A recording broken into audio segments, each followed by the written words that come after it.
এই বুকটা শূন্য করে বেনারসি শাড়ি পরে আমার ভালোবাসা বলে হাসি মুখে কবুল বলে যায় রে প্রিয়া পরেরই ঘরে আমায় করে একা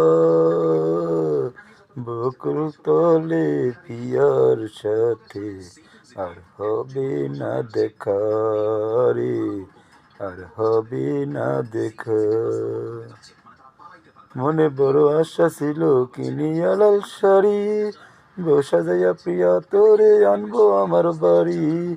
হলো না সে আশা পূরণ, হলো না সে আশা পূরণ, দিল প্রিয়া ধোকা বকুল তলে পিয়ার সাথে আর হবে না দেখা রে, আর হবে না দেখা।